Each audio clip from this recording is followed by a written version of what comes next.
Indianapolis Colts versus Tennessee Titans. So since we were talking about that Colts Ravens game, let me just say this, man. I'm a big believer in the Colts defense. I was with you. I didn't think the game would be a blowout, but I thought that the Colts Ravens game was going to be a closer one, but a Ravens cover. The Ravens ended up kind of stretching it at the end, although I mean, the Colts were driving late. If it weren't for that defensive touchdown, the Colts could have been driving to tie there. I mean, I thought that was a closer game on paper, or I'm sorry, in reality than it was on paper, at least in the terms of the final score. But yeah, the Colts, I respect them, but I thought that they were going to have trouble against the Ravens defense because the Ravens defense and Colts defense, I think, neutralize each other. And the Ravens offense, although again, like if you're looking analytically, I kind of like the Colts offense a little bit better in terms of being able to come from behind, as we've talked about on the show. But I thought the Ravens' style of just punch you in the mouth running, even though the Colts' defense is strong, I thought that the Ravens would be able to wear them down by the end of the game. Plus, Lamar Jackson's impossible to game plan for, his speed. So, and that's ended up what ended up happening at the end of the game there. Anyway. Let me get to the fantasy football projections here. So, Colts, I have Rivers as a start against the Titans. Look, the Titans' defense looked okay against the Chicago Bears, but every defense looks okay or great against the Chicago Bears. So, I still have concerns. Good win for Tennessee. Still have concerns about the defense. So, Phillip Rivers is a start. Jonathan Taylor, if he's okay, I mean, I know he was nicked. Is he gone, David? I didn't see anything on the injury report today, but what's going on there? You know, I believe he got through the game healthy, and the result of his benching was because of a fumble early on. So after that, he scored the touchdown, he fumbled, and they really just kind of turned it over to That's Jordan a mistake. Wilkins. And oh, absolutely, especially when you look at the efficiency numbers, he was averaging 4.5 yards per carry against a rugged Baltimore defense. Wilkins not so much. So yeah, it was tough to see that. You know, it's look, when you have if you're the Los Angeles Rams and you have Darrell Henderson and Malcolm Brown and Cam Akers, the guy fumbles, you want to put somebody in fine. If you're the Patriots and you have Damian Harris and Rex Burkhead and James White, that somebody fumbles, you want to put somebody else in fine. When you're the Colts and you have Jonathan Taylor, I mean, are you going to bench Phillip Rivers when he throws an interception? It's just dumb. It's just dumb. That's another good question, though. Because I might say yes to that one. But you know what I'm trying to say, right? Would you bench Lamar Jackson and go with RG3 if he throws a bad pick? I mean, fumbles. I can get down with that one. You know, fumbles happen. I mean, give me a break. If the talent is equal, but the talent's not equal here, man, that's dumb. It probably cost them the game because I was watching it, but I had the sound off because I was watching, I think, Seattle Buffalo. And I noticed Wilkins was in the game, but I knew Jonathan Taylor was a little bit nicked up. So I figured that Taylor had injured and I got injured and I missed it. Benching him is just dumb. Frank Reich, that's a bad move. But anyway, Taylor, assuming he's back in there, I start him. I like Pittman. We're going to talk about him a little bit later. Drawing targets. He was hyped in the offseason. People forgot about him because he's injured. He's back, everybody. Baltimore Ravens, not worried about it. His first game back, I'm not worried about it. I think he's going to pop. I like Zach Pascal, but not as much as I like Pittman. And actually, this week, I would say you start your starting tight end there, whether it's Burton or Doyle. Just watch the depth chart because there's a new one every week. It could be Ali Cox, for crying out loud. I actually think he's the best of all of them. Tennessee, on the other hand, Ryan Tannehill, I think, is a start this week. I think Derrick Henry, although he'll get volume and he's worth starting, the Colts defense is for real, so I would start him, but don't expect a huge week from him. Probably, 3.5 yards per carry and a touchdown. That's what you're going to get, just like you did last week. A.J. Brown's a start. Corey Davis, I think, is a start. Adam Humphries, I think, is a start. And then Jonnu Smith, I actually don't love the projection this week, but I'd probably start him anyway, depending on who else I have. Take it away, David. We'll start with Jonathan Taylor because, man, you got to hope this is the get right week. It almost looked like it was going to be this past game against Baltimore, which nobody was expecting. Everybody was – I had him benched. And then he scored that touchdown, and I started going, oh, geez, what the hell was I thinking? You got to play your studs. And then I got bailed out a little bit because they benched him over the fumble. Yeah. But if he can look good against the Ravens, I got to think he's going to look good against the Titans, who right now are the 8th friendliest fantasy matchup for running backs, behind only the Lions, Packers, Texans, Raiders, Panthers, Jaguars, and New England Patriots. Those are the only teams who have been friendlier to running backs. So hopefully it's a get-right game for Jonathan Taylor. I'm not panicking yet. Yeah. If I see them continue to involve Jordan Wilkins, am I going to be thrilled about that? Absolutely not. Michael Pittman, I do like him, I like him as a prospect. I don't really love his value this year.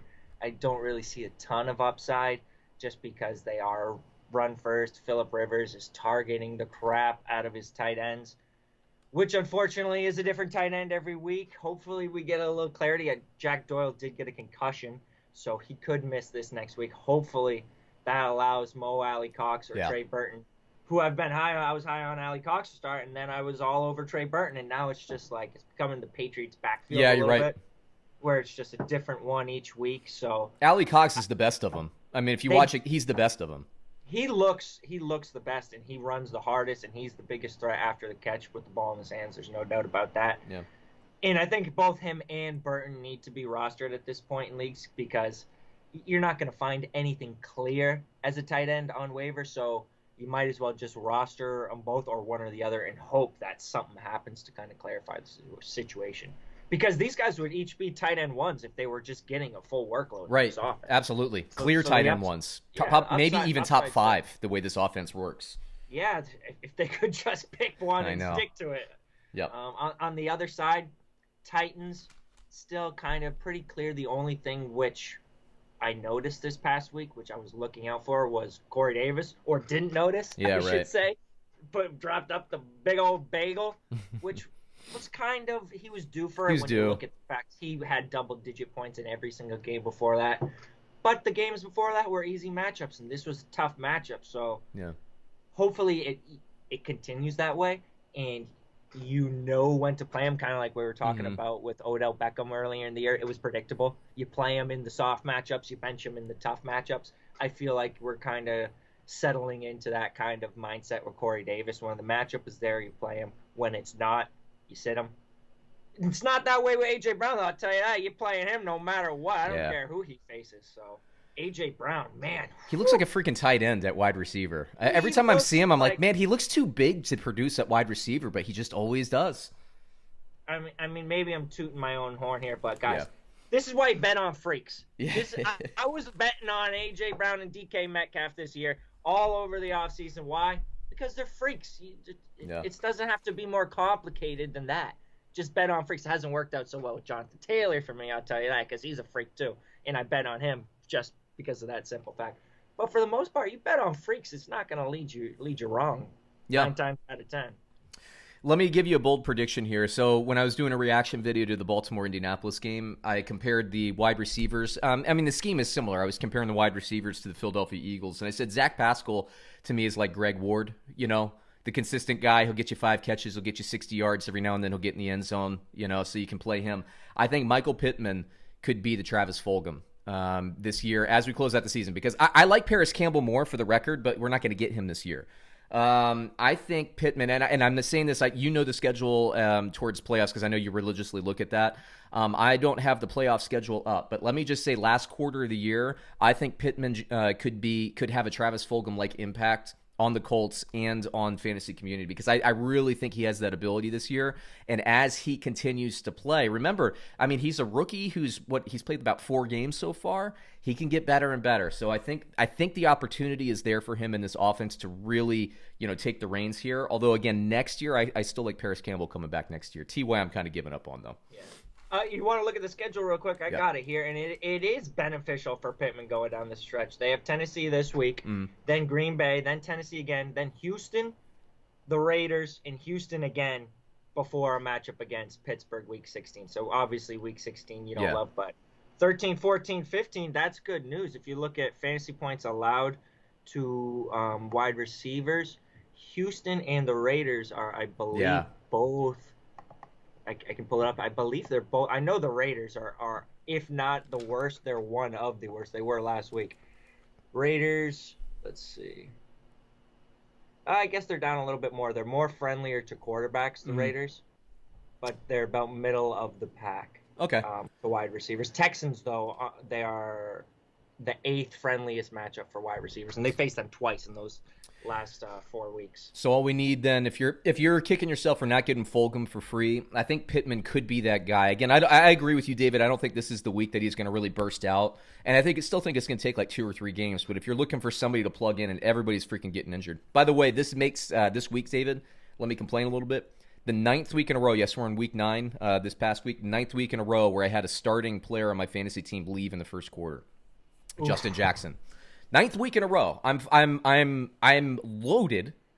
I'm absolutely loaded. I lost by 6 points this week. I'm going to be 5-4. I might miss the playoffs because every freaking week I have 1 or 2 players leave in the first quarter. It's happened with Deontay Johnson twice. It's happened with Raheem Mostert twice. It's happened with Justin Jackson. Happened with Austin Eckler. Every freaking week. But anyway, that's enough of me complaining. Let me hit you with the line here. Indianapolis plus 2.5 points on the road Thursday Night Football against Tennessee Titans. Who you got, David? I got the Titans here. I don't think 2.5 points is enough to be picking the Colts. You know, I think that this one's going to be a close game. I could see close Colts win. I could see close Titans win. I think I'm going to take the points in this matchup. I generally, as a rule, I don't bet Thursday night games because you just never know what you're going to get. Banged up guys, sometimes teams fall flat. So I'm going to personally stay away from it. Colts rebounding off a loss. It would not shock me if they upset the Titans, but I like both of these teams. I really do. I like the way they're constructed. I like Tennessee more than Indianapolis, but that might just be my offensive bias because the Colts defense is for real. Next game I'm going to